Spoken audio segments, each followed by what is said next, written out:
Hello and happy Friday, and thanks for tuning in to RadioFreeRhinecliff.org. In this show in particular, correct me if I'm Norm, I'm your host Norm. I'm thrilled to be here tonight with Shelby Stone. Hi Shelby, thanks for being here. Hi Norm, thank you. So nice. Now you are a Rhinecliff resident, correct?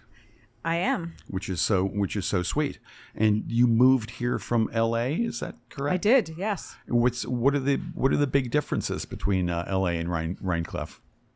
I think that's like talking about a kumquat versus a cantaloupe. Okay. See, I'm happy I asked the question already. They're like, I lived in a big city, that was really complex and diverse and didn't have snow and or ice storms. And then I moved here where they have all those things. And what do you miss, if anything, about living there? I love LA. Yeah. So I am not an LA naysayer. I love the desert. I love the weather. I love the lack of snow and ice. I love the fact that I could, in 2 hours, drive to the beach, drive to the mountains, drive to the desert. Right. So do you get back there much? Well, so when I first moved here, I spent probably 3 weeks of every month in LA for work. And then in March of 2020, like millions of other people, all the offices closed, everything migrated seamlessly to Zoom, and I stopped going to LA all the time. I've definitely been back several times even this year, but really all my work stuff is all Zoom and phone calls. And what kind of work what are you working on right now? Well, I'm a producer, so that's kind of like having a giant pot of spaghetti and everything is boiling and you don't know quite when it's done. So there's a show called The Chi, which CHI, which is what native Chicagoans call Chicago. And so that show is in season 6, and obviously with the strikes it was suspended, and now we're going to go back and finish shooting season 6. There's a featured doc that we're doing with the very brilliant Questlove and Joseph Patel about Sly Stone. But then there's a lot of things, some movies, more television shows, but those I'll talk about because those are, the business is in a strange place. So there'll be more to talk about in probably 6 months. And why is the business in a strange place right now? Well, the business being the film and film business. And TV business. Right. I mean, there's been lots written about by people far smarter and articulate than I am about the economics, about the streaming wars, about I think in COVID, so many people were at home and so many people consumed a great deal of material, right? Watchable material. COVID is over. Some people have left, remote work and have gone back to the office. But a lot of the numbers are down. Things are changing. The business is in one of those contractions. A very smart man named John Landgraf, who runs FX, has been predicting this for several years. He thought it was going to happen sooner. It's happening now. So that's where we are. And contracting in terms of what? Anything more than just viewership, I'm guessing. No, I think it's viewership. I think viewership, if you look at a subscription model, right, which is all the premiums. Well, HBO now is Max, and HBO is a streamer and also a cable channel. But if you have fewer people subscribing, then that means you have less money to spend. Right. And many people believed that there was a glut of product, right?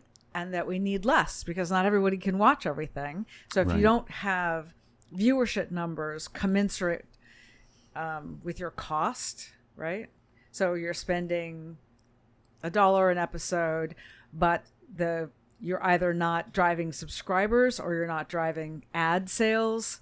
Then, if the show is making 20 cents as opposed to 90 cents, well, then that creates, I'm not advocating on behalf of any of these things. I'm just saying that seems to be a part of the problem. Right. Now, I understand why viewership is important on channels that have advertising. But for like Netflix, I don't really see ads there. Is the viewership important just because it translates to more subscriptions? I think so, yes. Yeah. Huh. Okay. So this guy, just on this guy predicted that years and years ago, before the pandemic? Oh, yes, before the pandemic. He's been saying it for a couple of years. So, I mean, I understand now when you said the pandemic stopped and people aren't staying in watching anymore, so that would go down. What reasons did he predict that it was going to go down back then? I know. You're like, I didn't know it was going to be quizzed. Okay, so at the time he was talking, and I urge everyone who's actually interested, Google John Landgraf. It's a famous speech. But there's so many really smart articles about the contraction. His contention was we had 500 channels and so much stuff. No one could possibly support it all, right? Not if you're also adding into the mix. Gotcha. Reruns of your favorite show from childhood, whether that be Friends or, whatever, Buffy the Vampire Slayer or whatever it is that's being rerun. So you just had too much product. Right. And not enough time for people to do nothing but watch and, all the television. And he was specifically talking about television. So that's why I can't explain the whole thing that's good enough right for now me. Because it gets dense and I shouldn't be the person. No, that's good enough it. for me. So did you at the time sort of look around after reading that and think, oh wow, there really is a glut of product, and how is this going to affect your business? And hope he's wrong. I think so. Well, if you look it up, a lot of people ridiculed his prediction. I think that it was controversial in lots of ways. So I can't tell you. I think, you're always trying to figure out what to do as a producer. And I think it's just one more, for all of us at the time, it was just like, okay, it wasn't true for several years and then it became true. So, and for you as a producer, what are the criteria? What comes into play when you're trying to figure out what to do?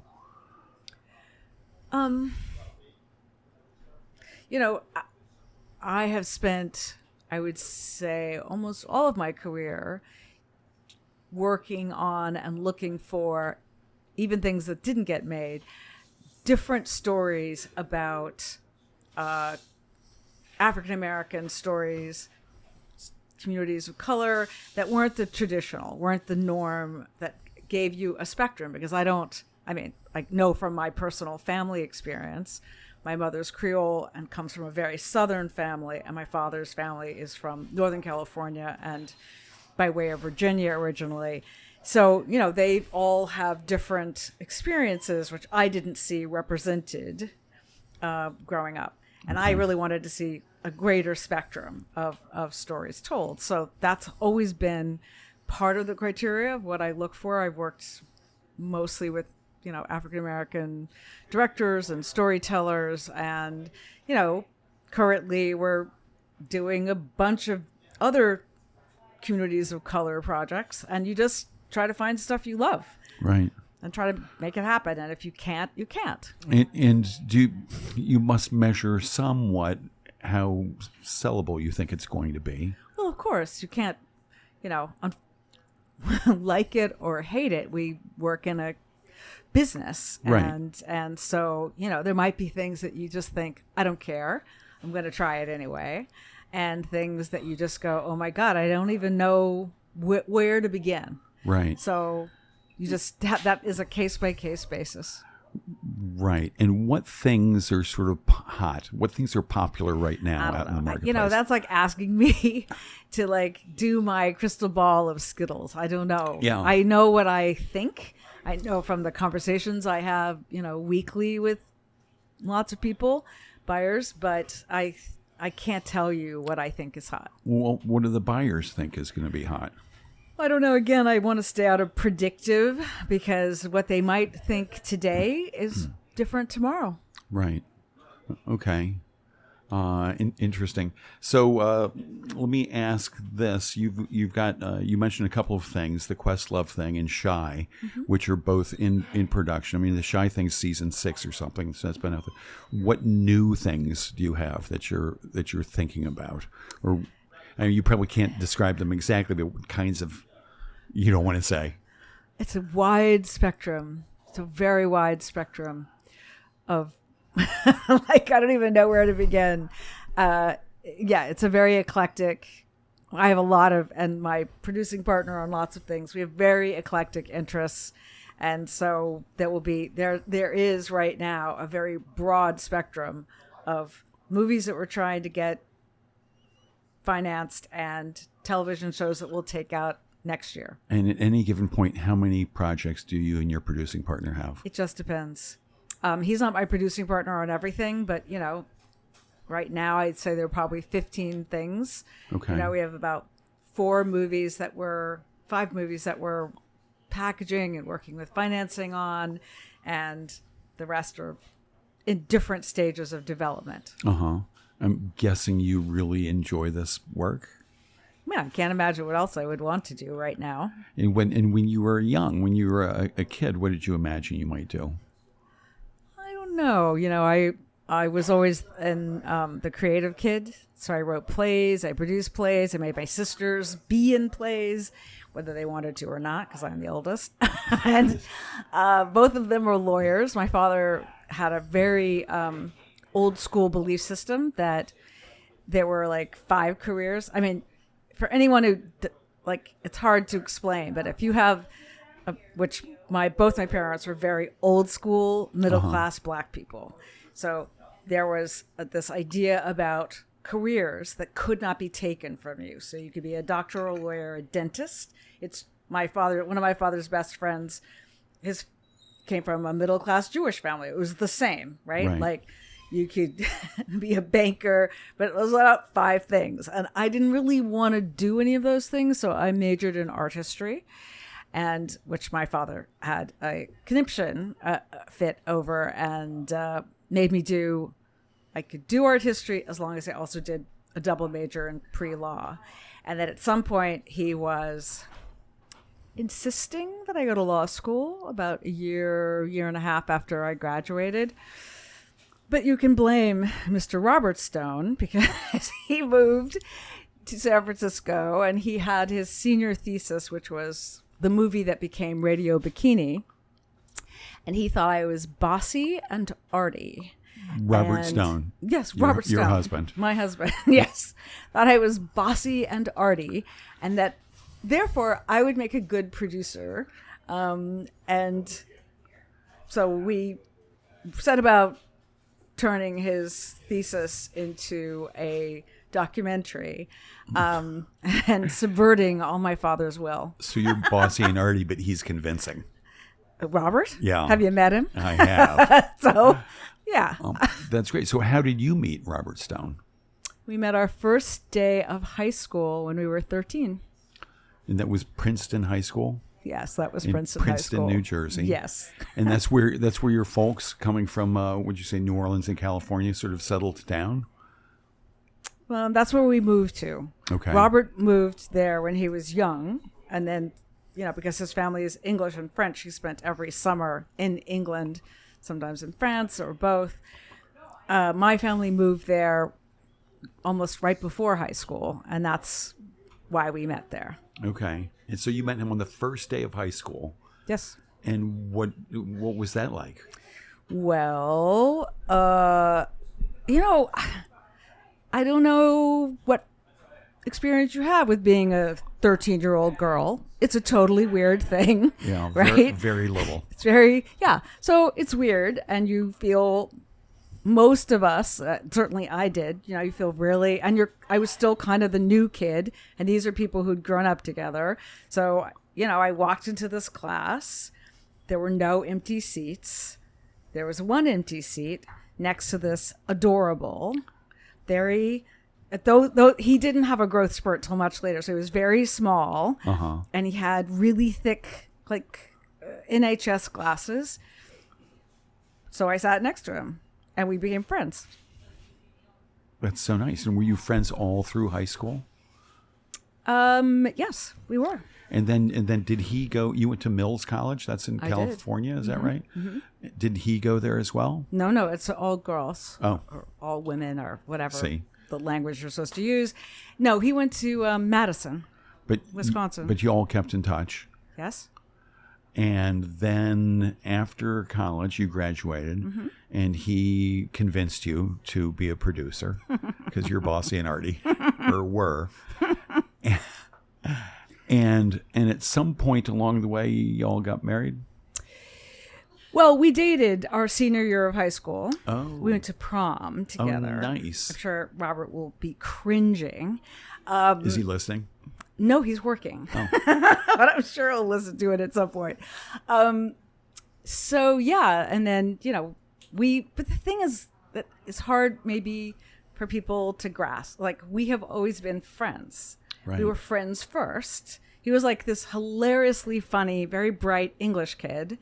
And I arrived, being the kind of weird black girl. And, I had like a Bowie obsession because I bought one of his records on Carnaby Street in London with my grandparents' Christmas money. And he was the only kid I knew that I met when I was that age who knew him and knew all the albums and was also a big fan. So, we've just always been friends. So, did he have an English accent back then? You said English kid. I don't know. And he had the Harry Potter glasses? Well, the NHS, so the National Health Service glasses, they were around. And, Robert is really English. And when he would spend his summers in England, he'd come back and he could code switch. He can do an English, less so now, but when he was little, he could do an English accent, and he could also speak in an American, a more Americanized voice. His sister is never, because she was much older when they came to America, so she's terribly English still, but it just depends. Uh-huh. So you met him as this little English kid with the round glasses. You were smitten, and you went to prom. We did. And what was that like? I mean, they didn't have promposals back then. You went to prom, didn't it? I mean, most people, I think, went to prom. It's a totally weird experience. Yeah. Right? And it seems somehow there are kids for whom it's not a weird experience. There wasn't me, but I don't know. I mean, okay, maybe if you're in the cheerleader, I don't know. Yeah. A different Those experience, because I wasn't one of those kids. Like, I was Right. never that kid. He was not that kid. It's a little strange, but we had a good time. It was fun. But it's prom. It's not like something I go, ooh, highlight of my life. Going to prom. No. But have you been back for reunions to PHS? We did meet up at a reunion a couple years ago. Okay. Which would have been, say, your 40th or something like that? I don't remember. You know who the person is you get all this from is Robert, because he knows exactly all dates, all specifics. He's that. That's so sweet. He is sweet. Yeah. He's a total sweetheart. That's cute that he's the one who remembers all of those details. He does. Like the songs that you danced to. Lots of details. Yes, he tends to remember. Couldn't tell you if he remembers what songs they played at prom, but he does remember these things that are very specific. I remember Stairway to Heaven and Frankenstein at my prom. Okay. From the Edgar Winter Group, both of which I'm a terrible dancer to begin with, but impossible to dance to. Oh, so weird. Okay. Yeah. Cool. For me. So you went off to Mills. Why did you choose to go all the way across the country? Oh, I wanted to get out of the East Coast. The moment we landed there, I wanted out. I did not want to stay. I did not like Princeton. Couldn't even really pretend that I liked it. And both my parents had gone to Berkeley. And I had I had grandparents and cousins and stuff in Northern California. So we had visited a lot. And I just thought, this is where I want to be. I don't want to be where we ended up. So when my father said, you can pick where you want to go to college, I was like, I'm beating feet out of this gray misery, and I'm going to California. That's nice. And where did you come from to Princeton? The very short version. We got a lot of time. Yeah. Well, my father was started off in the working for the State Department, U.S. State Department. Okay. So we lived we traveled, very peripatetic, like a military brat's childhood. Okay. Like whereabouts? Middle East, North Africa? Middle East and North Africa. Uh-huh. And what some Europe. And how many years? So you're... From birth until... 13. About 12-ish. Uh-huh. Mm-hmm. Wow. So lots of picking up and moving around to various places. And he was in the State Department doing what kind of work? He was I don't know if they still use this term. He was an Arabist. Okay. So he had 2 masters, international relations, political science. He learned, he was fluent in multiple dialects of Arabic because of the Levantine Arabic and the classical Arabic, and he studied both. And so it was really kind of being someone who understood the terrain politically and... Where is he now? Can we call him up? No. My father died at 93. He was an old dad at 93 about 5 years ago. Okay. I'm sorry. Oh, thank you. Huh. Wow. Well, so that seems like, talk about sort of job security. There's always a need for people who have an understanding of that area of the world, especially. Did he enjoy his work? He loved it. That's great. And your mom, did she enjoy the peripatetic lifestyle? Until she put her foot down. and that's how you ended up in Princeton. Well, because my godfather was vice chancellor of Princeton University. Okay. And he and my godmother and their kids had all been on a similar circuit with us. And then I think my godmother put her foot down. And then they moved to Princeton. He took the job in Princeton. And then that was why my mother wanted to, shortly thereafter, put her own foot down. And we moved to Princeton. Right. So you fled as soon as you could to California. Yes. To sunnier climes. Yes. And went to Mills. Yes. And what was that like for somebody who had moved around so much? I mean, it must give you an interesting perspective, having all that moving and then spending 4 years in one place. The Bay Area is very eclectic, and you have people from all over the world. And because a lot of the places where we went to British or British American schools, and most of them were very small. So I liked how small Mills was. I loved that I could take a course at Berkeley and then flee back to a very small environment. Right. And there were people from everywhere, which is what I grew up being used to, people from everywhere. And, Mills had at the time, had a very big foreign language student body. So I really like that. Actually, I ran into somebody who I had been best friends with when I was 4 and 5 years old from overseas. So, for me, the Bay Area was perfect. Like, it was eclectic. That's great. And at that time, did you speak any Arabic? A little. I can navigate. Uh-huh. Does that come in handy in your life? No, not really. No, I'm just curious. No, but I liked it. Uh-huh. But the moving around, how do you think it formed you? I think I learned really well, also because my parents were very, I learned early on that to be respectful of different cultures' outlooks. Right. And being accepting of, whether that's the food or particular cultural norms. Even if I didn't personally like them, you have to understand kind of where you are and how you fit into that. So. And did your folks, did they cook when you grew up? Were they like cooking dinner for you? Well, my father didn't do those things. He was a very traditional you said. Guy. Like, dude, super dude. My mother was, God love her, she wasn't a great cook. She could cook a lot of Creole food. Okay. She could do that. But which was probably pretty delicious. It was good. It was good. Like when we lived in Khartoum, and she used to grow okra and these things there. But it also was great because it motivated my sisters and I to become very good cooks young. Oh, nice.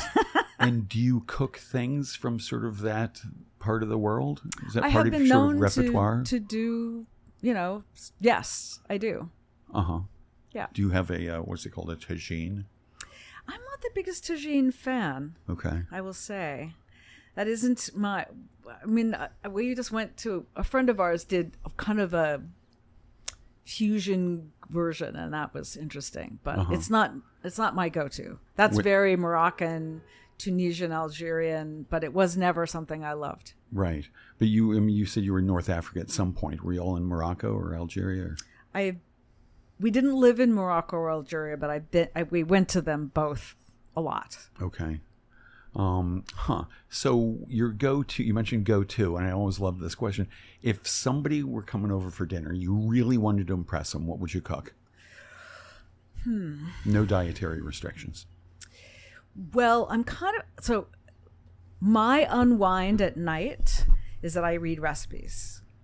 Really? And I print out recipes. Yes, like some people. To me, Great British Bake Off and reading recipes is like Valium.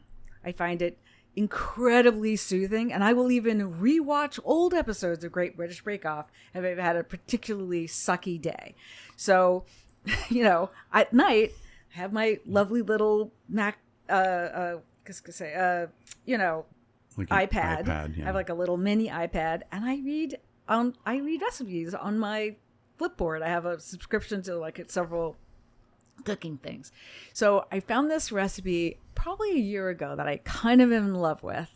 That's sort of Arabic chicken with dates, harissa. There's a great, Haddad's in Poughkeepsie, which has a fantastic harissa and lots of spices. And that's sort of one of my new favorites. And I think I've done it for a couple of dinners and people seem to like it. So it's one of my favorites. And do you make rice with that? Yes. Do you make that sort of Persian burnt on the bottom? No, rice? I don't tend to. No. Love that stuff. No, but if you ever come to dinner, we will explore creating it. All right, good. That sounds great. I would love that. So back to After Mills, and you're producing this movie that Robert's doing. What's it called? Radio Bikini. Radio Bikini. So you're the producer. Y'all are working together. Were you dating at that time as well? We started dating, and then we got married, and then we left San Francisco and moved to New York. Okay. Yeah. And then, if you look at Radio Bikini, I think I have a associate producer credit, because living in New York was not good for us as a relationship. So we're in New York, and we went from married to unmarried, and then a couple years later, we became friends again. That's nice. Yes. I said, we've been friends since we were 13. That's amazing, except for the couple-year break after you became unmarried. And then, so you were friends, and then you got married again at some point. Yes. We both got married to different people in different time frames. Yes. Mm-hmm. And then each of you got unmarried with those different people. Yep. And you were still friends, and how did it happen that was it just we should meet up? So were you living in the same place? No, I lived in LA, and I spent I spent 22 years, 23 years on, I lived in LA, but for some reason, everything we shot was in Atlanta. So I was there were several years where I was in Atlanta 9 months of every year on one thing and another. So I was between, LA and Atlanta for work, sometimes Canada, Vancouver or Toronto for shoots. And he was here. I mean, I think he traveled a lot but I had this other kind of months on location, which is different than what Robert does. And so you weren't in the same place. Did you just bump into each other? Or did you make a plan to? No. Well, this one of his friends, who I wasn't nearly as close to Adam Roth as he was, but Adam got cancer. And then there was a high school reunion, and there was a group of us who were still friends. And Robert has one of these, he decided everyone should try to go to this high school reunion. And one of my best friends, he would just not go. He really didn't want to go. And I ended up going, and Robert ended up going. And I don't know, like I said, we have always checked in, happy birthday, Christmas, in his case, how are the kids? Right. How's life? Regular stuff that you do with somebody that you're friends with. Regular friendship stuff. Yeah, like when my mother died, or his parents died, or when my father died. We were back together when my father died, but yeah, it was just life shit. Sure, just life shit. But at some point you made the decision, you know what, maybe we should try this again. Yes. And I'm curious because it's such a great story.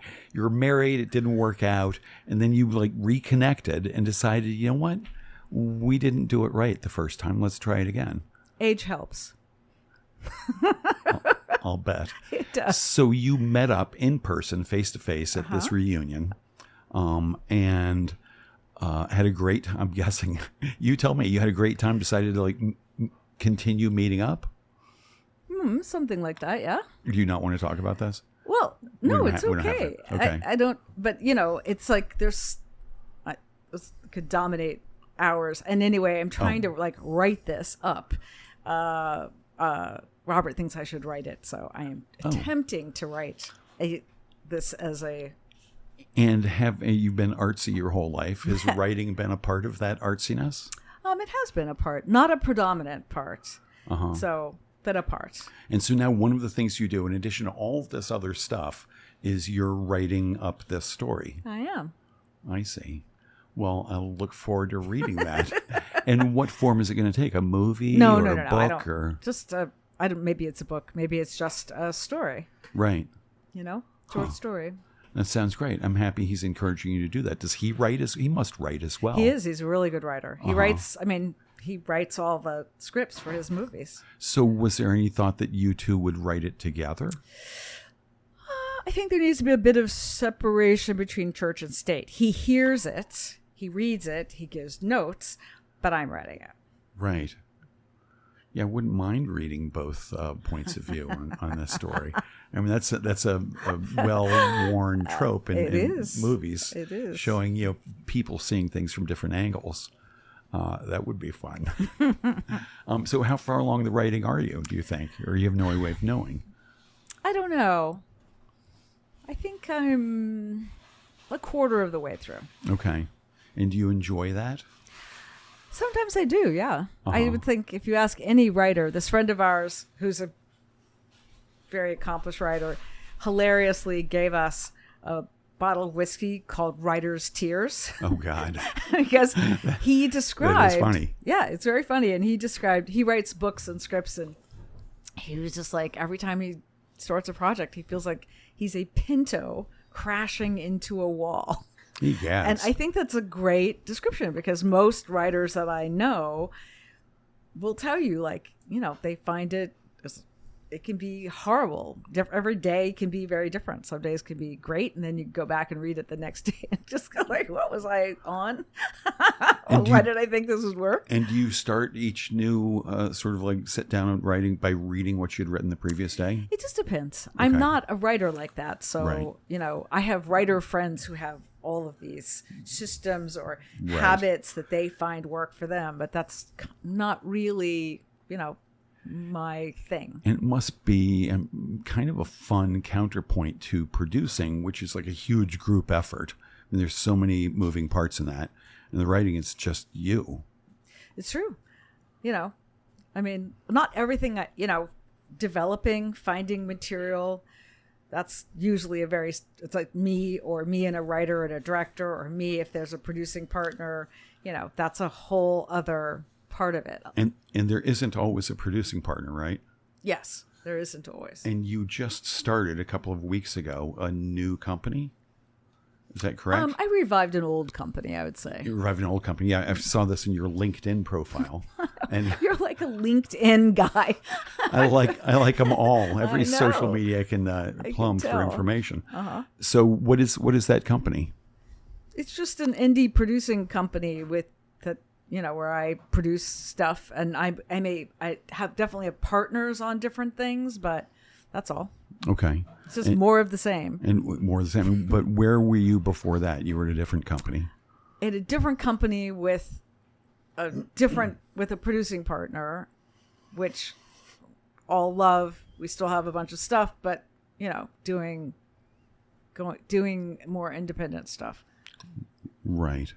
So that's nice. So you're the boss of that and sort of have the final say on what the company's doing and whatnot. That's nice.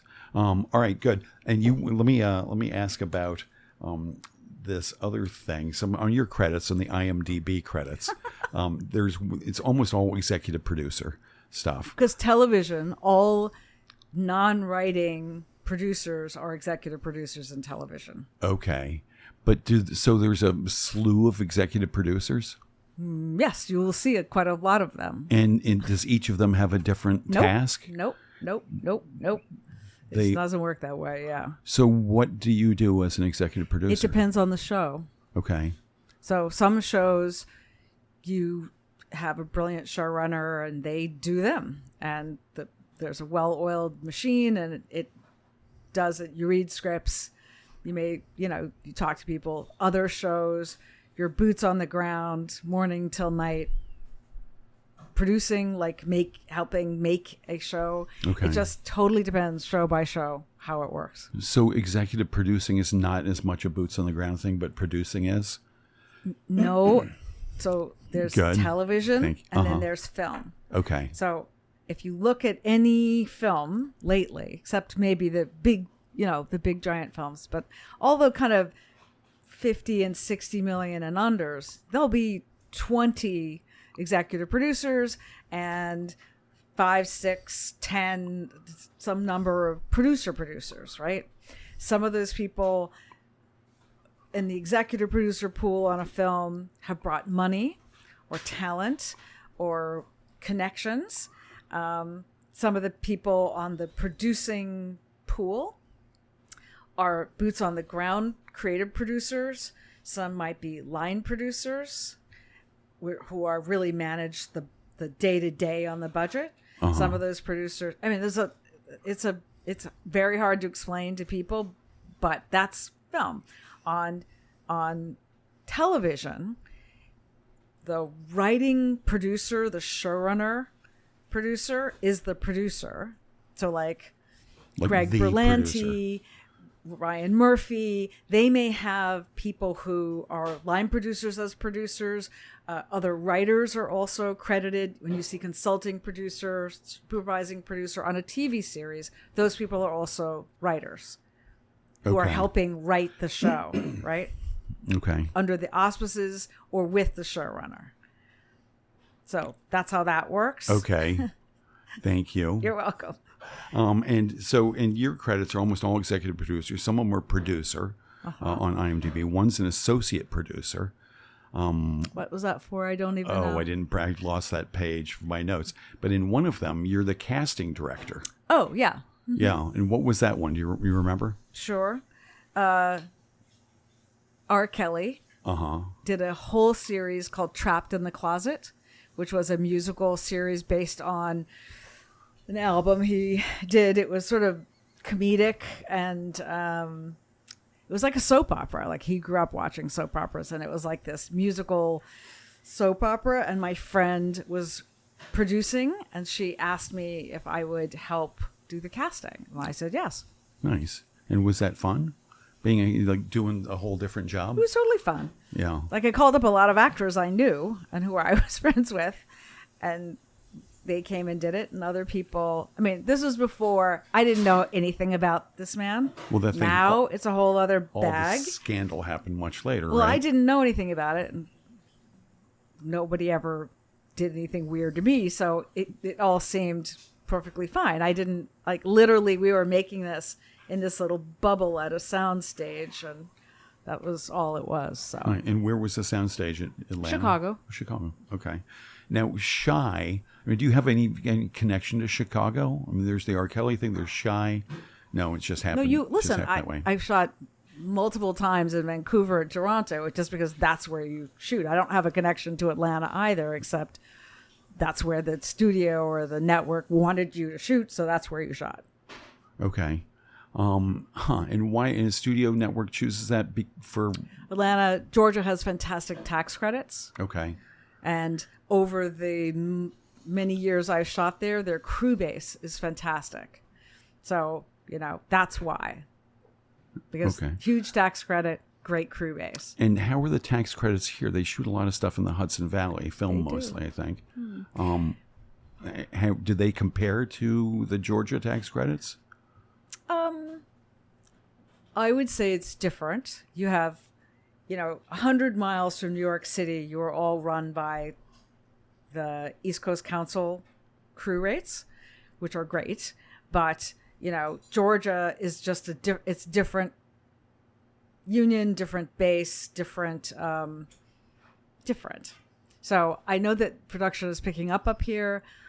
I hope one day I get to shoot something up here, but it's tricky for me because my whole part of the mission, dedication, we're telling largely African American stories, and we always have a very mixed crew. You never will come on any set of mine and see anything but lots of women, lots of people of color in powerful positions, not just PAs.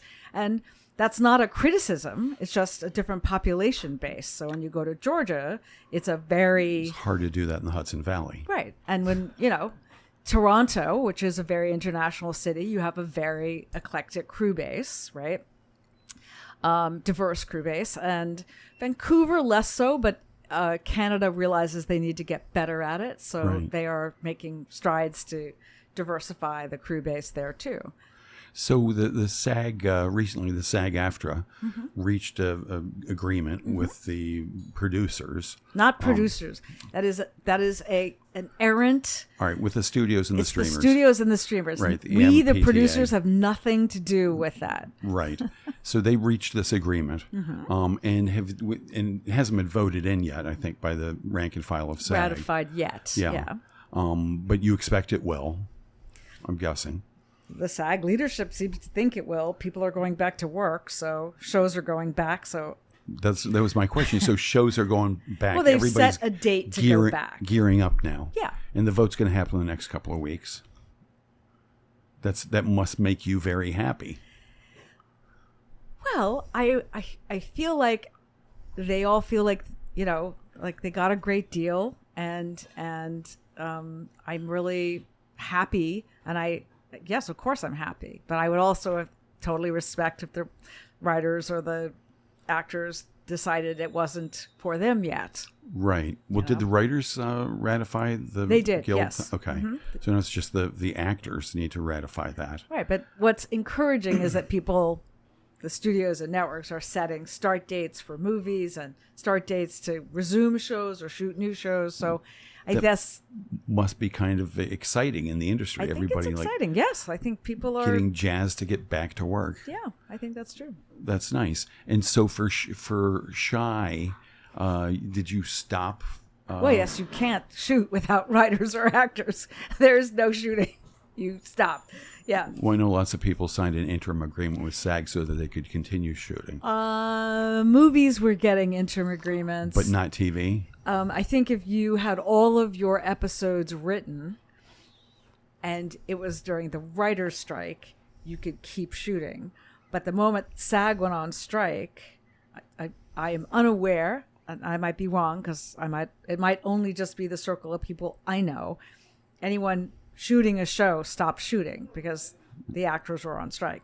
There were movies that got interim agreement waivers, but I didn't know any shows. And in your movies, and this was one of the sticking points I think for SAG, was the use of AI. Do you use AI in any of your films? Well, use of AI to duplicate actors, but Yeah. all the visual effects and special effects, a lot of those are generated by effects houses using computers Right. and advanced technology. AI-like stuff. So no, I don't do it, but Okay. I don't think you could find a VFX or special effects heavy movie that probably doesn't use it in some aspect of something. Right. Not creating people or writing fake scripts or the stuff that they were mostly very spot on about. Would it even be up. possible to create a fake person from the ground up? Of course. All you have to do is look at Instagram, TikTok, Reddit. They have those like Tom Cruise dancing that it's all just his face grafted onto someone, or, all these deep fakes that are unfortunately spreading misbehavior, are all computer AI created things. Yeah. Right. So conceivably, the studios or the producers, whoever. Stop saying producers, because Could, we are not the bad guys here. The studios and networks, they run and own things. The producers, that's why we petitioned for them to take producer out of the AMPTP, because it's not producers. Take the P out of it. Yeah, we're not involved. But conceivably, somebody who's making a movie or a TV show could create a actor from the ground up, and they could just have that thing star in a film.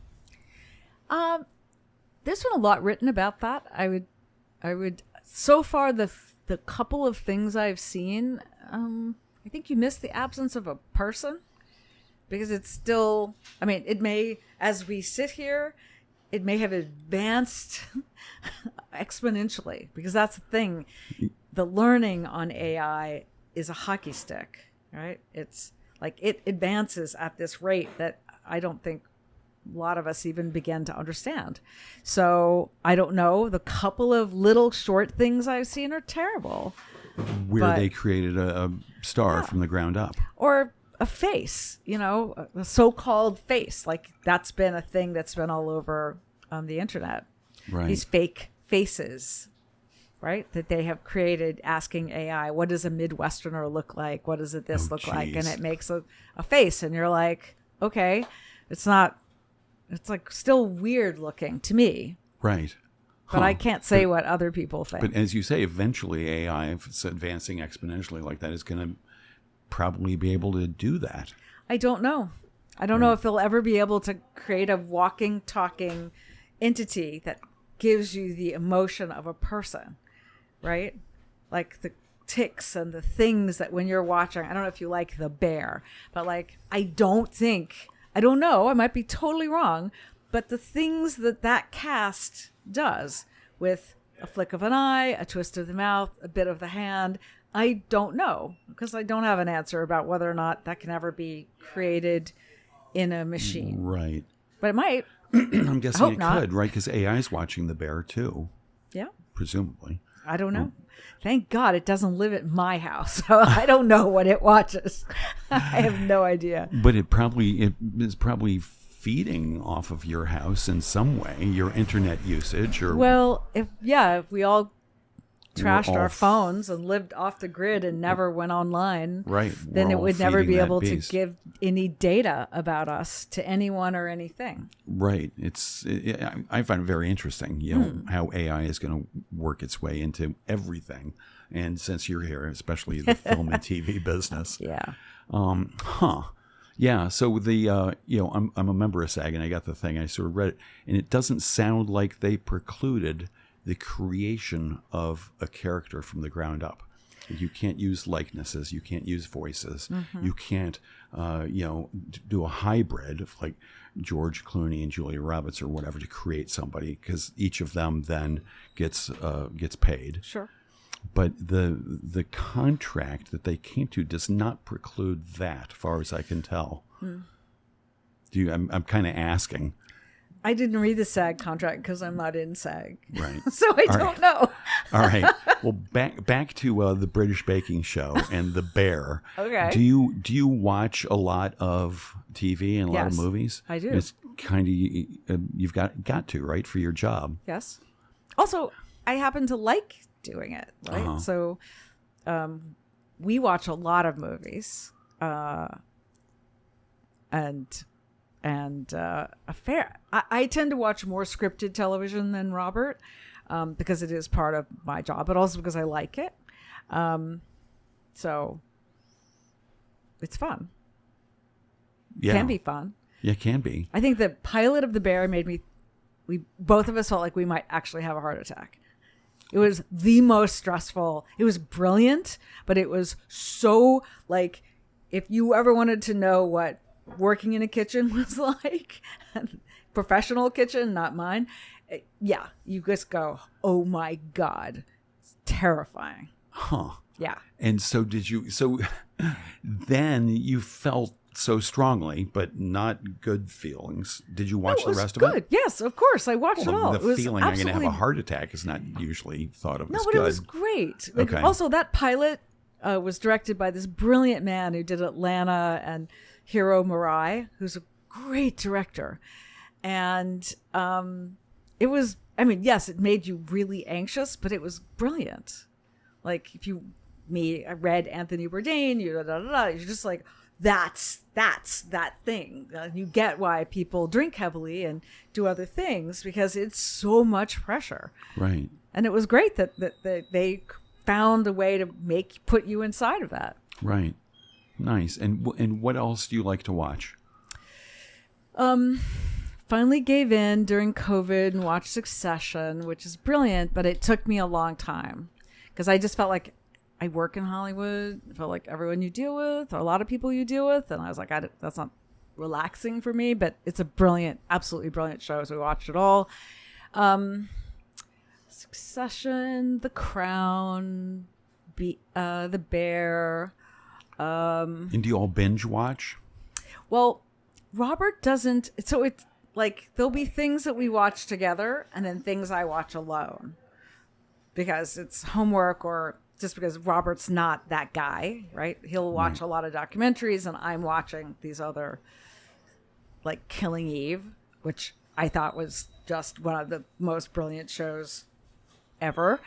Or, I watched all of Killing Eve. I think Fleabag is, want to daven in front of. Brilliant.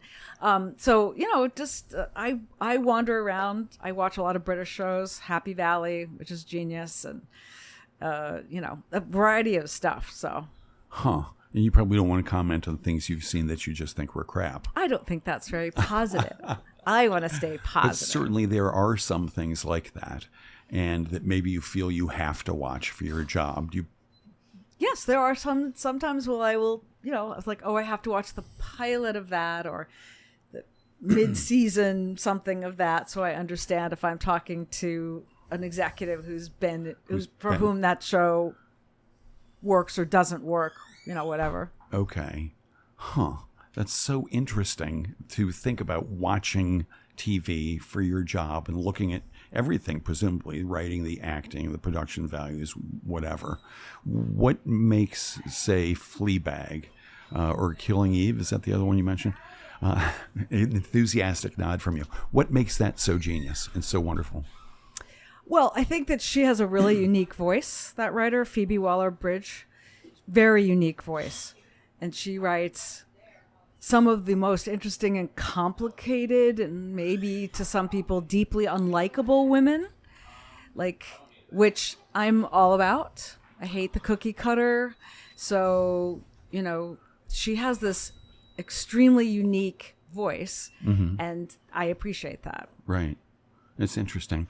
And let me ask about being a black woman in Hollywood. Do you feel often that doors are just closed to you because of that? Well, I can tell you the number. People sometimes ask me about the stuff I have made. And I also, why do I do a lot of this? And I was like, because that's what I've been able to get done. Right? So,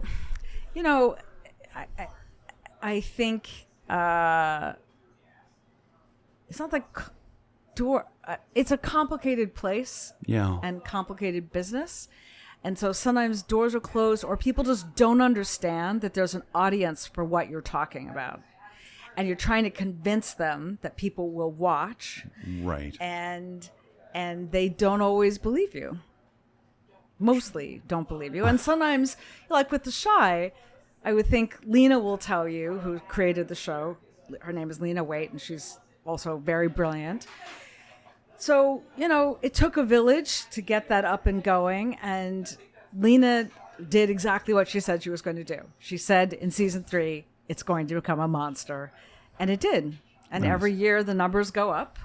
And so when you just tell someone on the face of it, it's about this community in Southside Chicago, Black community, that's been overlooked, and people that we have not really seen before.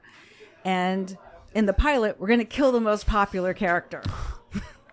People look at you like you're out of your mind and no one's going to watch the show. And you're making a terrible mistake. Right. And she was right. And it worked. And in season 3, it took off. Interesting. And tell me what show this is again? The Shy on Showtime. The Shy. Mm-hmm. Okay. I haven't heard of it. I'm sorry. It's okay. Now, somebody told me that you were a judge for the Oscars. What? Yeah. No. No? No, I'm not a judge for the Oscars. Huh. I'm an Oscar. I'm a member of the Academy and a voter. Robert's a voter. That's not quite the same. No, I'm not a judge. Oh. I sometimes judge film school shorts. Okay. But no. Huh. Well, the person who gave me that bad information is going to hear Let's from not me put that later. on air. I don't think that's. I've never been a judge for the Oscars. I don't even know where anyone got that from. Yeah. Well, I'll follow up and I'll let you know where he got that from. Yes, I'd love to hear that. Yeah. So relaxing, apart from watching the British Baking Show and reading cookbooks, actually, let me ask, you buy a lot of cookbooks? You take them out of the library? You see stuff mostly online? Yeah. I find them because I have this app called Flipboard, which I don't really like, but you can sign up for a lot of different like recipe things. And so that and the New York Times has great recipes. So I just find them. And I do have a lot of cookbooks, but I also find a lot of new things and then I make them. I love that. I never thought of just sort of like reading a cookbook. It's like, what do I want to cook? And maybe browsing, but not really reading. And it's probably, Jen here says she likes to read cookbooks. Yes, that's really great, right? It's probably a good way to learn. It's interesting. Yeah, I really enjoy it. So I strongly recommend it to anyone. Sometimes it's just about following a recipe. Yeah. That's what Julia Child taught us all. It's actually not that scary. Just read the recipe and do what it says. Right. Which you do in the kitchen, but not necessarily in your professional life. It sounds like you don't go by the recipe so much. The recipe of life? I don't know. Yeah. If anybody can give you that. Right. Fair enough. And as luck would have it, we're out of time. Okay. Well, thank you. The hour has zoomed by. Shelby Stone, thank you so much for being here. Are you going to go home and cook tonight?